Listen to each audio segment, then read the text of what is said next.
All right, welcome to the Explainer. Today we're getting into something that so many of us feel. This weird paradox where you're making good money, maybe even great money, but you still feel totally stretched. It's like, where is it all going? Well, we're going to break down the spending traps that keep even high earners feeling that stress, and more importantly, how to get out of them. So let's start with this quote because it just hits the nail on the head, right?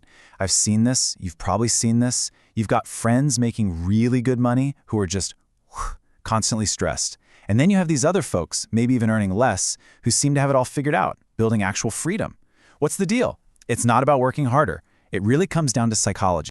And that right there is the paradox we're talking about.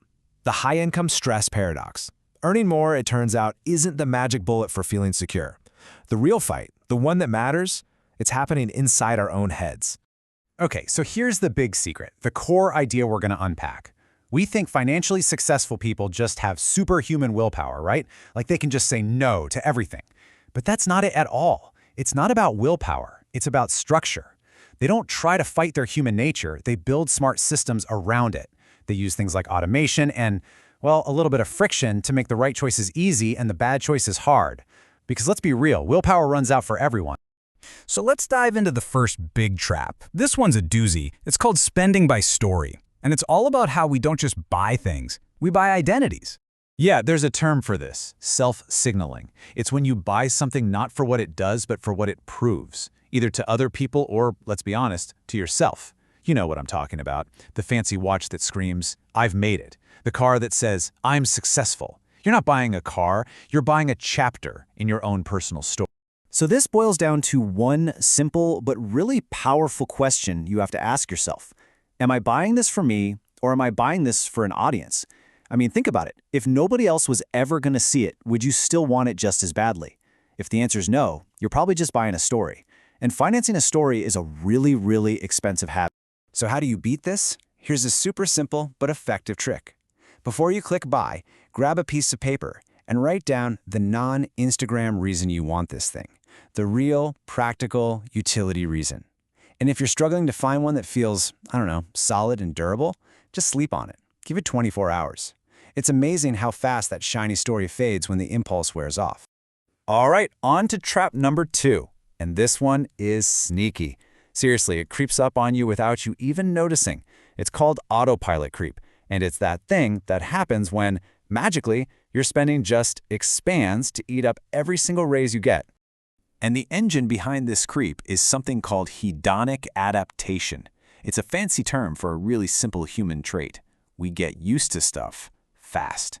That amazing new car? The bigger apartment? That first time you fly business class and it feels like heaven? Yeah, give it a few months. It just becomes the new normal, the baseline.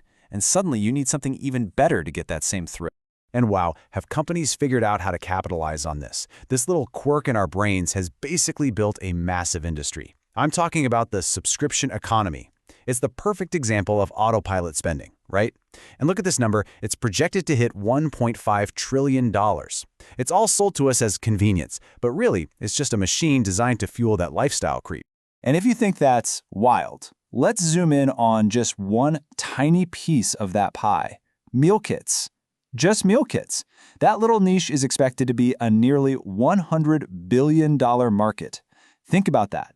That is an insane amount of money for what is basically hedonic adaptation in a box delivered right to your door. Okay, so how on earth do you fight back against this? Well, you fight autopilot with better autopilot. It's a brilliant move. The next time you get a raise or a bonus, before you even see it, you pre-commit a huge chunk of it, say 50% or more, straight into your savings or investments. You automate it. That way, the money is gone before your lifestyle even gets a chance to get its hands on it. And that leads us perfectly into our third and final trap, sweating the small stuff. Oh man, this is such a classic. It's when we spend all our energy chasing squirrels while there's a herd of elephants stomping through our living room. Our brains get tricked by this thing called the effort heuristic. Basically, we feel good when we do small, visible things. We cancel a streaming service or skip a latte and we're like, yeah, I'm being so frugal. It feels like we're winning. But we totally ignore the huge, high-impact moves that only take a little bit of effort once. Things like refinancing a mortgage or just driving our current car for one more year. And I mean, just look at this chart. It lays it all out so clearly. Where does the money really go? It's the big rocks: housing, transportation, and for many people, childcare.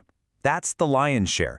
And all that stuff we worry about, the lattes and subscriptions, it's barely a sliver. It's almost nothing in comparison. So the takeaway here is crystal clear. Attack the big rocks first. Forget the lattes for a minute. If you can knock down your housing or car payment by just a few percent, that's worth more than a lifetime of saying no to coffee. And here's another great tip. For any new big purchase, run the 5-year math. Don't just look at the sticker price. What's it going to cost you in upkeep, in insurance, in taxes, even in your own time over the next 5 years? The answer can be pretty shocking. Okay, so we've established that willpower is a trap and that we're all busy focusing on the wrong things. So what's the answer? Well, it's not just try harder. The solution is to build a better system. It's not about having a stronger spine, it's about designing a smarter architecture for your money. And here's what that system looks like, in 3 simple steps. First, automate. Get your savings and investment money moved the second you get paid, not at the end of the month with whatever's left over. Second, pre-commit. You know a bonus is coming? Decide right now where that money is going to go. And third, add friction. Just make it a little harder to do the wrong thing. Delete your saved credit card from your browser. Institute a personal 24-hour waiting period for any non-essential purchase over a certain amount.